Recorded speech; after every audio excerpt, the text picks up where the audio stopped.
Პანდემიის კიდევ ერთი ნეგატიური ეფექტი და ქვეყნის ნომერ პირველი გამოწვევა საქართველოში სიღარიბის მაჩვენებელი მკვეთრად არის გაზრდილი. ვითარება განსაკუთრებით მძიმეა სოფლად მცხოვრებ მოსახლეობაში. კორონავირუსის პირველ ტალღამდე პერიოდთან შედარებით სტატისტიკამ უკვე 1,8%-ით მოიმატა.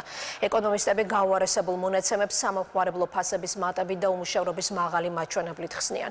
ბოლო ერთ წელიწადში პანდემიის გამო და არა მხოლოდ ასეულობით ადამიანი სამსახურის გარეშე დარჩა. სპეციალისტები გამოსავალ სამუშაო ადგილების შექმნაში და სამუშაო ძალის სწორად განაწილებაში ხედავს, რისთვისაც პროფესიული განათლების ხელშეწყობა და შრომის ბაზარზე არსებული სიტუაციის სიღრმისეული კვლევაა საჭირო. თითქმის 792,000 ადამიანი საქართველოში აბსოლუტურ სიღარიბეში ცხოვრობს, რაც იმას ნიშნავს, რომ ყოველი მეხუთე მოქალაქე ჩვენს ქვეყანაში უკიდურესად გაჭირვებულია. ამ ადამიანებს ხელი არ მიუწვდებათ აუცილებელ მინიმალურ საარსებო პირობებზე. აბსოლუტური სიღარიბე არის კვებაზე, ტანსაცმელსა და სხვა ელემენტარულ მოთხოვნილებებზე ხელმისაწვდომობის არარსებობა. ისინი მხოლოდ პროდუქციის მინიმუმს ყიდულობენ. ფასებთან დაკავშირებით ის ბიუჯეტი ოჯახის, რა თქმა უნდა, არ ყოფნის. უფრო დაბალ კალორიულ, დაბალ, რა ვიცი, ფასიან და რაღაც ვცდილობთ, რომ შესაბამისად რაღაცნაირად დავაბალანსოთ რა, ის ფასები და მოთხოვნილებაც ერთმანეთთან. ძალიან მოიმატა ფასებმა. და რადგან შემოსავალი ერთი და იგივე მაგრამ თქმა უნდა პრობლემები შემექმნა. ყვების რაციონი ყველასთვის შეცვლილი არის, ვინც მუშაობს და ვინც არ მუშაობს. სახელმწიფო სამსახურში მუშაობს და რასაკვირველია ის ხელფასი რაც მაქვს, არ წუდება. არ წუდება რაღაც დელიკატესებს, ხორცი თუნდაც. მე საერთოდ არ მაქვს შემოსავალი. უმუშევრად დროებით. შემციდე ჩემი შემოსავალი. რა თქმა უნდა, ყვების რაციონით შევცვალეთ. ნაკლები ხარისხისაც ალბათ, ნაკლები რაოდენობისაც და ასე შემდეგ. რანაირი საშველი არ არის მოკლედ რა, გაძვირებულია ყველაფერი და ძალიან ცუდი მდგომარეობა. მოსახლეობის სიღარიბის დონის განსაზღვრისთვის სტატისტიკოსები კონკრეტულ თანხას ადგენენ და თუ ადამიანი ყოველთვიურად ამ თანხაზე ნაკლებს ხარჯავს, ნიშნავს, რომ ის სიღარიბის აბსოლუტურ ზღვარს ქვემოთ იმყოფება.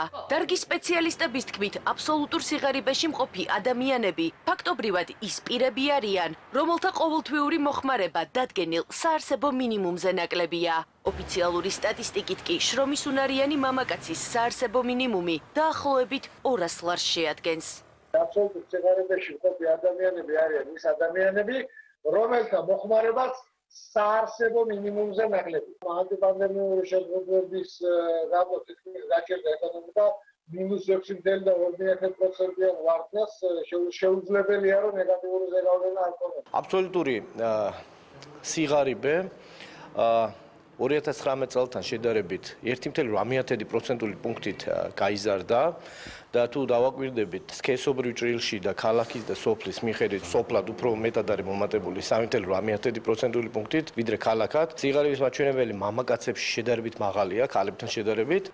სიღარიბე ქვეყნისთვის დღემდე ერთ-ერთ მთავარ გამოწვევად რჩება, ამბობენ სახელისუფლებო გუნდში. კიდევ უფრო გაუარესებულ მაჩვენებელს კი COVID პანდემიით გამოწვეული მიზეზებით ხსნიან. ამასთან უმრავლესობაში მიაჩნიათ, რომ ხელოვნურად შექმნილ პოლიტიკურ კრიზისთან ბრძოლის ნაცვლად ყველა პარტიამ მოსახლეობის ცხოვრების დონის გაუმჯობესებაზე უნდა იზრუნოს.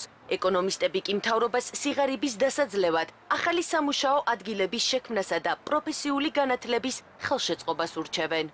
სანამ ერთი ადამიანი მაინც არის სიღარიბის ზღვარს ქვევით, ნებისმიერი ძალაუფლების ღირსების საკითხი არის, რომ ყველაფერი გააკეთოს იმისათვის, რომ ამ ადამიანებს ხარში ამოუდგეს. პანდემიის დაწყების შემდეგ ეკონომიკამ მნიშვნელოვანი შემცირება განიცადა, რაც პირდაპირ შეგვიძლია გადავთარგმნოთ, რომ ამან გამოიწვია სამუშაო ადგილების დაკარგვა, სოციალური ფონის გაუარესება, ამიტომ ნომერ პირველი ამოცანა, ნომერ პირველი საზრუნავი დღეს არის და უნდა იყოს კიდეც სოციალური პრობლემების გადაჭრა და მუშაობა იმაზე, თუ როგორ აღოდგინოთ ეკონომიკა დროულად, როგორ შექმნათ ახალი სამუშაო ადგილები და შევამციროთ სიღარიბე. იმისთვის რომ კარგად იცხოვრო, არ არის საჭირო მაინც და მაინც უმაღლესი განათლება. შეიძლება უფრო მაღალი შემოსავალი და უკეთესი ცხოვრების სტანდარტი გქონდეს, იმით რომ შენ შეიძლება შენი პროფესია გქონდეს. აქ უკვე მნიშვნელოვანია პროფსასწავლებლების ხელშეწყობა, რომლებიც შემდგომ უკვე აქ კურსდამთავრებულები შეძლებენ ისეთ ადგილებზე დასაქმებას, სადაც შეიძლება ვაკანტურიც კი იყოს საერთოდ